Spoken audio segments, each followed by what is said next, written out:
for you to be at your post on the job, Right. being the presence of love. Which would eliminate all the definitions of what we think we're seeing if we choose only to see whatever we think is happening as a call for love. That would eliminate all the definitions, wouldn't it? It would, yes. All of your definitions have been put into place as a means of defense. Yeah. And it's impossible to love and defend yourself simultaneously. It would shift the whole impetus. Absolutely. And each one of you that does it contributes to the total shift immeasurably if it's done with commitment. I wanted to be very clear on this Indeed. because we have an encyclopedia full of definitions.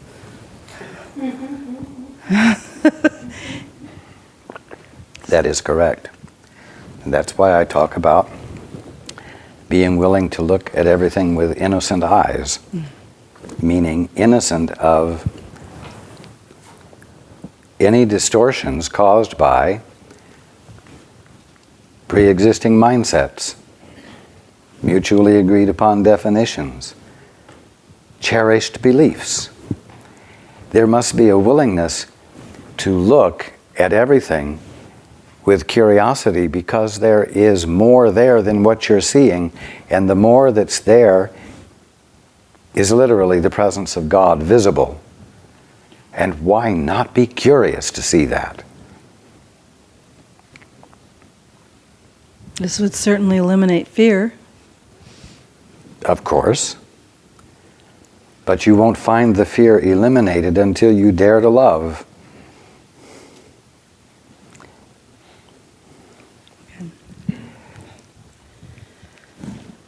And you know what? We need more people being willing to dare to love, to risk the chance that becoming defenseless will reveal to them their invulnerability. But your conditioning says, lay down your defenses and you will be vulnerable. But you can't love until you are willing to lay down your defenses. We can put it another way, because that sounds as though it would be a test that you might fail at. You can just dare to love and not worry about having to lay down your defenses.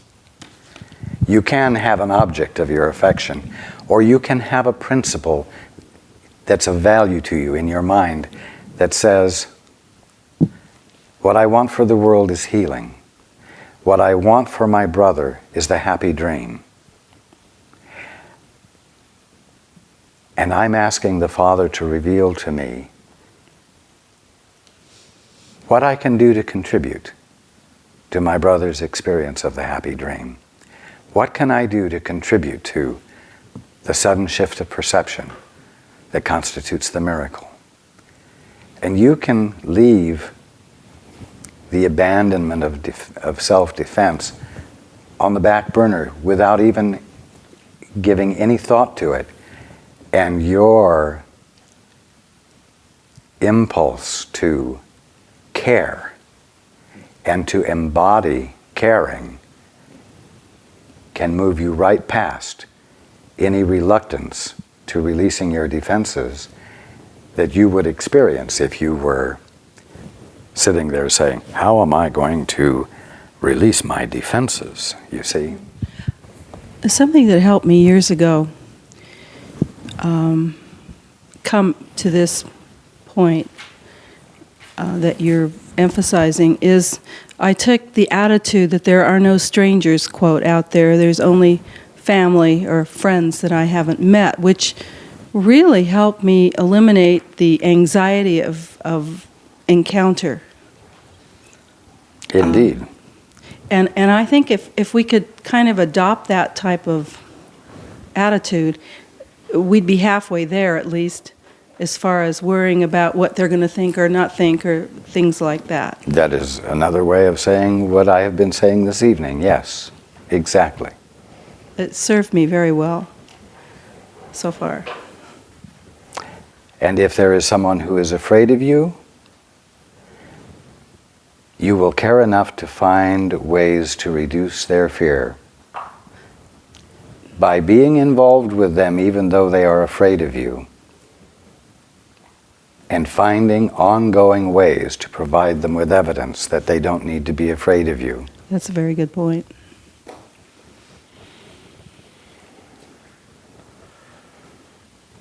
Behave like a friend and provide the evidence that you're a friend that proves that they don't need to be afraid of you. But that means being involved with someone who is afraid of you and behaving as though they have reason to be afraid of you. This would be recognizing their call for love, That is correct. instead of interpreting them as attack. That is correct. Okay. Yes.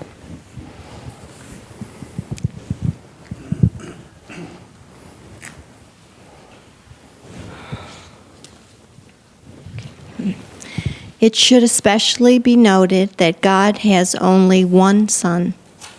If all His creations are His sons, everyone must be an integral part of the whole sonship. The sonship in its oneness transcends the sum of its parts. However, this is obscured as long as any of its parts is missing. This is why the conflict cannot ultimately be resolved until all the parts of the sonship have returned. And of course, my being with you in this way is to provide an invitation to you to return, to provide you with an embodied expression of my love and of the love of the whole brotherhood, of all of the brotherhood who are awake, so that you might know that there is a place to come to where your welcome is already prepared for you, so that you might feel justified in turning toward home. In effect, I am reducing your fear of coming home.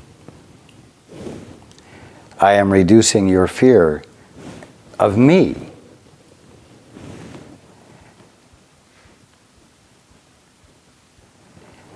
I am being with you the way you need to be with those who are afraid of you, those who feel that you are their enemy. Continue. Only then can the meaning of the wholeness in the true sense be understood. Any part of the sonship can believe in error or incompleteness if he so chooses. However, if he does so, he is believing in the existence of nothingness.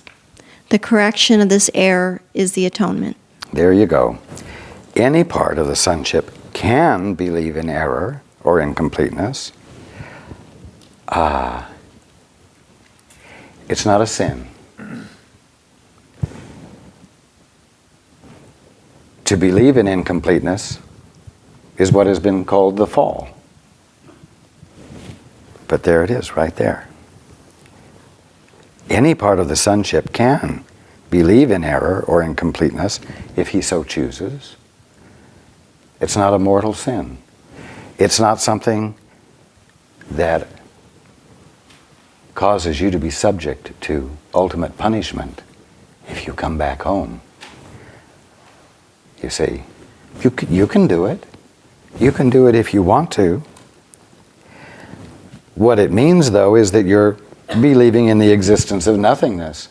That's why it's not a sin, and that's why you can't be punished. You can't be punished for believing something that isn't true and thinking that something is happening that isn't happening, or thinking that you have done something that you haven't done. The correction of this error is the atonement. The sudden shift of perception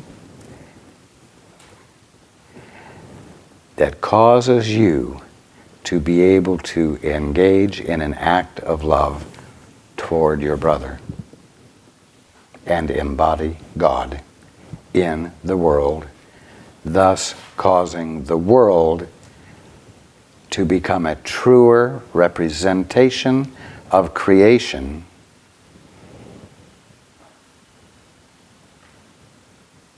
that's called the happy dream.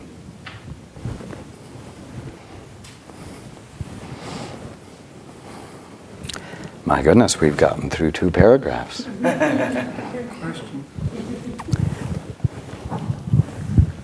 Has any brother forgotten twice? Has any brother, come back home and left again?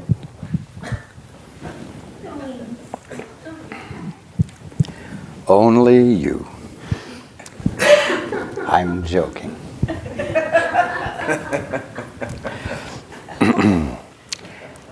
No. Once is enough. Once provides all the learning that is needed.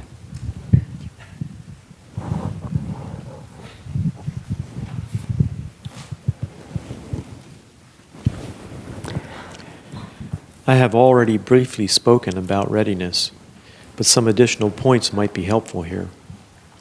Readiness is only the prerequisite for accomplishment. It's only the prerequisite for accomplishment, yes. The two should not be confused. As soon as a state of readiness occurs, there is usually some degree of desire to accomplish, but it is by no means necessarily undivided. And there's the key. The moment it's undivided, the accomplishment is done. The moment the desire is undivided, indecision, confusion disappears. A shift has occurred, and it's done. So the key is in the absence of division.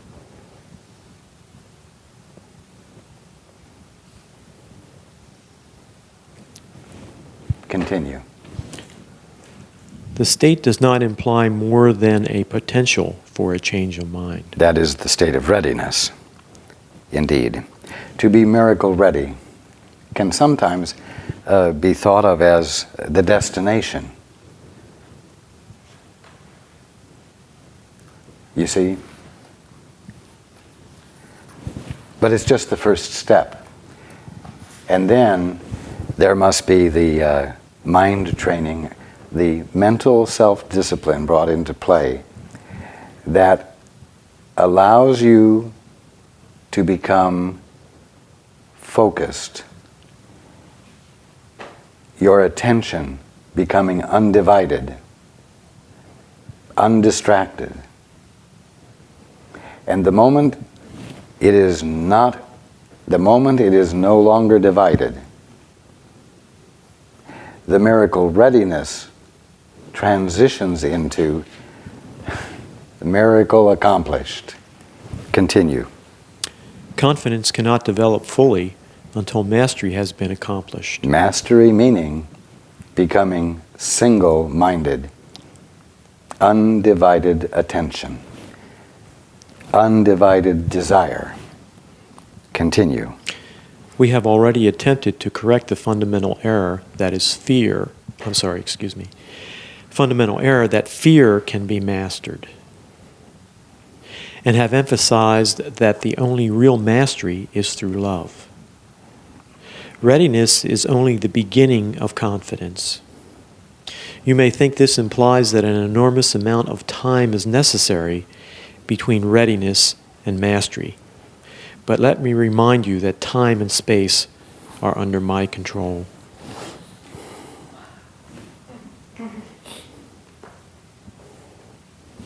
Confidence. You think of confidence as something you bolster up, you rev it up, you You actually use your bodies. Many of you work out, many of you exercise, many of you jog, and you do this to get your body into shape. And part of the reason is that the more cohesive your body feels, the more you think you can feel confident in the actions you engage in with your body. But confidence here is the state of undivided single-mindedness. When you have a desire that is undivided, undistracted by anything. Confidence is knowing that 2 + 2 = 4. This confidence doesn't require force.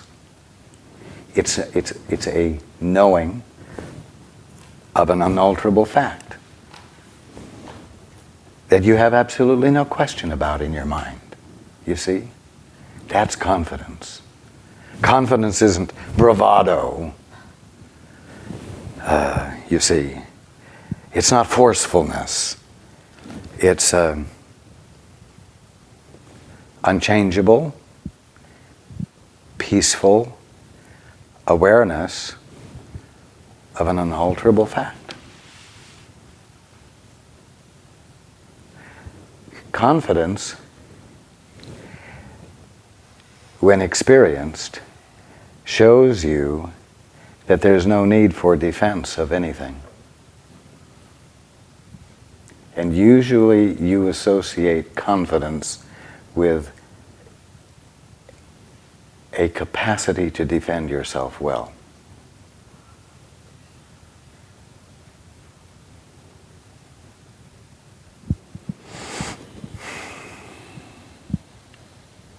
So I want you to consider this meaning for the word confidence. It says, "But let me remind you that time and space are under my control." Does that imply that as long as we are ready and are in the process of becoming masterful with the mind, that through the grace of God, at any moment, it can click? Absolutely. So that there is a jump, an immediate shift, and we're awake. What is called a time collapse. Yes. You may not be suddenly totally awake, but there will be a sudden shift of perception. So that you're more awake, Yes, relatively speaking. that is correct.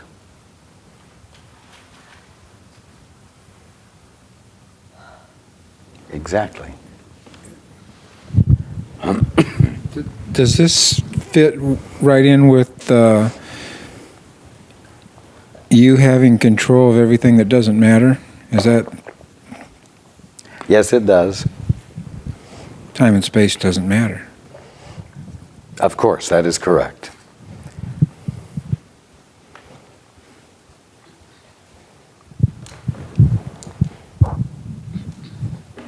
I keep having this niggling question, which is a little like his, unresolved. How do you apply what has just been said in this paragraph to what many would call the incorrigibles? You should listen to Susan Tuttle. She had this incredible answer. I still am confused. Bring the CD.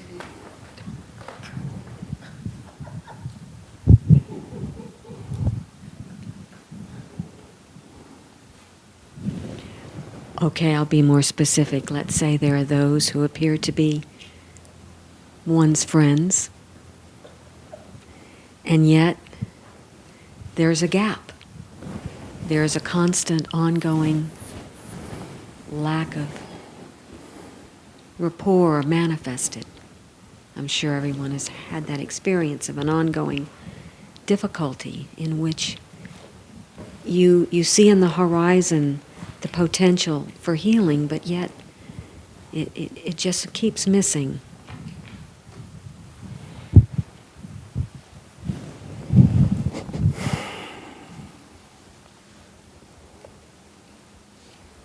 Well, in a way, you could liken that scenario to the one on the world stage at the present time.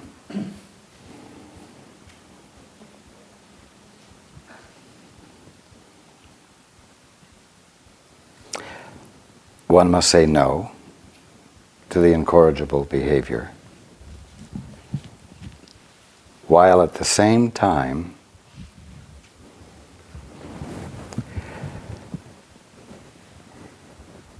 being available to be the presence of love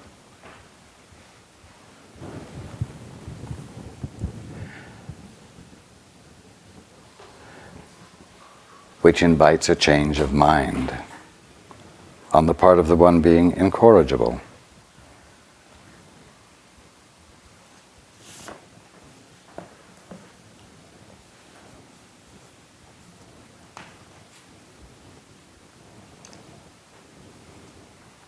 Desiring for healing to be the goal.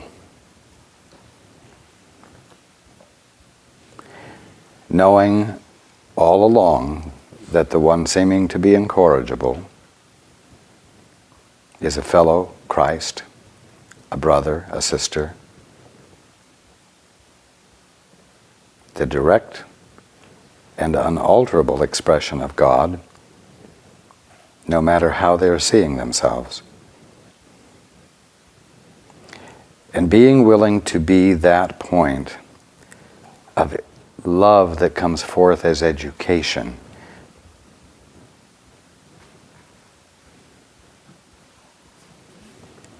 Education being the provision of the example of your benignness.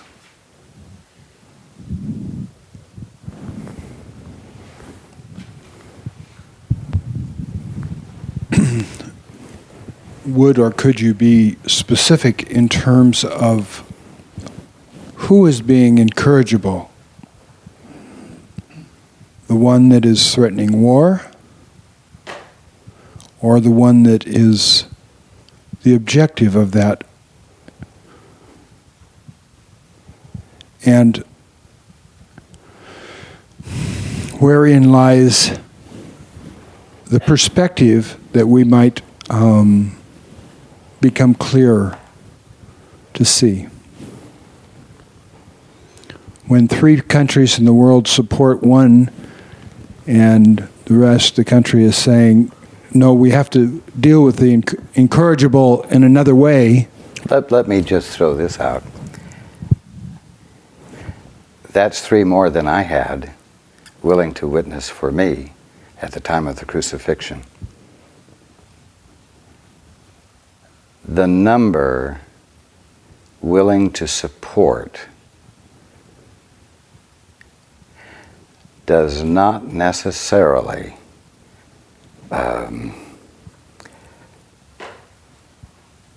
determine the correctness of the one being supported.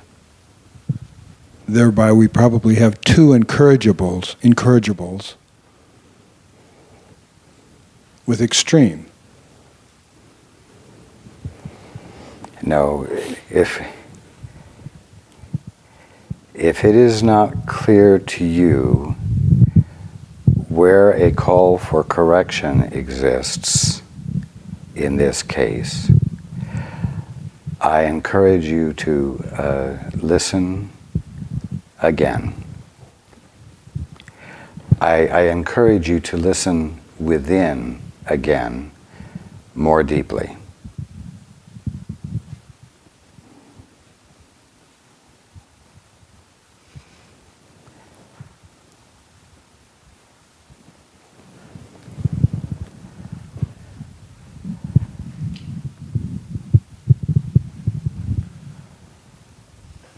Whether the steps being taken are occurring awkwardly or not, whether they are happening for the very best reasons or not, they are essential steps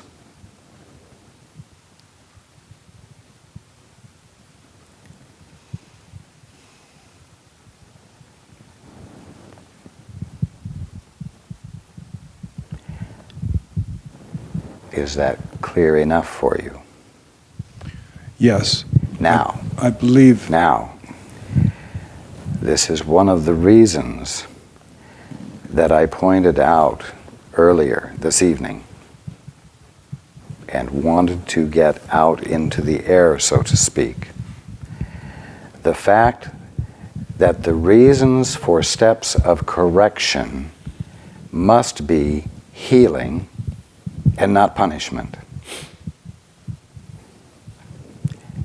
This is the place where adjustment needs to occur in the global family.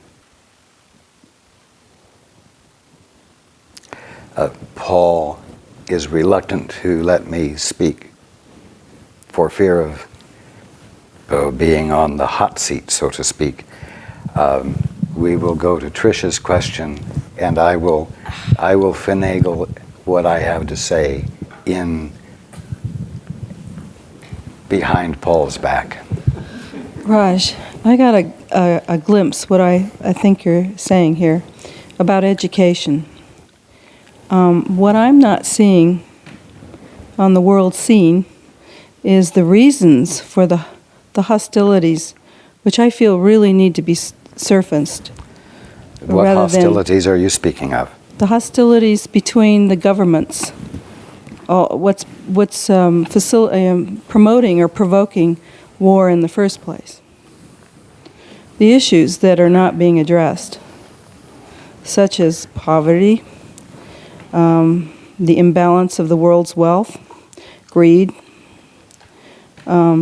inhumanity, inhumaneness, these issues, and the inquiry of religious fanaticism hiding behind because of deep inner-seated jealousies, ancient jealousies, hiding behind God to exercise these hatreds. This is the education I feel that needs to be re-educated, even to the point of maybe helicopters with pamphlets. There are things I feel that can be done, and now, rather than this constant focus and preoccupation as whether we should go to war, whether we should not go to war, this is not, to me, this is not where the focus needs to be. At the moment, that is where the focus needs to be. The focus needs to be on the meaning of the word no. And it needs to be focused exactly where it's being focused. Well, but this others. Once, as I have said before, once you have restrained, unrestrained expressions of harm, yeah, I see what you're saying. then education can begin. Okay. It is a shame that it has gotten to the point where there is unrestrained expression of harm. Education should have come into play much sooner. Long before this, yes.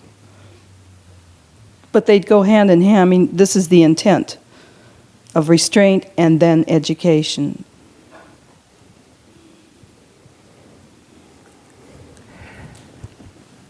At the bottom line, that is correct. That is, at the bottom line, what this uncivilized, civilized world is attempting to embody right now.